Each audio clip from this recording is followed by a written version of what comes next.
बिस्मिल्लाहिर्रहमानिर्रहीम। अस्सलामुअलैकुम। मैं हूँ सदफ जंजुआ और आप सबका मेरे YouTube चैनल सदफ जंजुआ में तहे दिल से खुशामदीद। आज की वीडियो में मैं बहुत ही मज़ेदार और ख़ास स्पेशल किस्म की चाट लेके आई हूँ रमज़ान स्पेशल में। तो चले झटपट से हम अपनी चाट बनाना शुरू करते हैं और इसमें क्या क्या डलेगा मैं आपको बताती हूँ। सफ़ेद चने ये मैंने बॉयल कर लिए हैं। ये मैंने एक सेब छिलका उतार के काट लिया है, बड़ा साइज़ का सेब लिया था, बारीक बारीक काट लिया। इसके अलावा 4 केले मैंने काट लिए। इसके अलावा इमली मैंने नीम गर्म पानी में भिगो के रख दी है। इसके अलावा इसमें जो मसाले जाएंगे, 1 चमचा चाट मसाला, आधा चमचा काली मिर्ची मोटी कुटी हुई और ज़ीरा और धनिया, ये आधा चमचा मोटा कुटा और भुना, और काला नमक आधा चाय वाला चम्मच।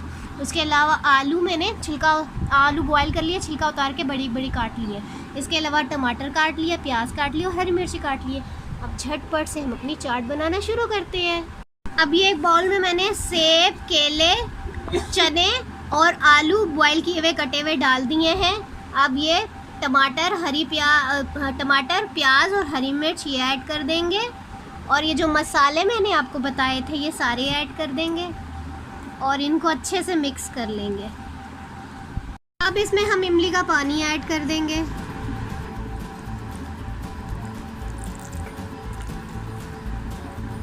और इसको मिक्स कर लेंगे। ये मज़ेदार सी हमारी ख़ास किस्म की चाट बन के तैयार है। उम्मीद है मेरी आज की चाट की ख़ास किस्म की चाट की वीडियो आप लोगों को ज़रूर पसंद आई होगी। अगर आप लोगों को पसंद आई है तो लाइक कीजिए, कमेंट करके बताइए आपको कैसी लगी। और अभी तक आपने मेरा चैनल सब्सक्राइब नहीं किया तो सबसे पहले मेरा चैनल सब्सक्राइब कर लें और घंटी के बेल आइकन को प्रेस करना मत भूलिएगा ताकि मेरी हर न्यू आने वाली वीडियो का नोटिफिकेशन सबसे पहले आप लोगों के पास आए। उम्मीद है आप सब लोग खैरियत से होंगे। अपने प्यारों का बहुत बहुत ख्याल रखना, अपनी दुआओं में मुझे भी याद रखना। अल्लाह हाफिज़।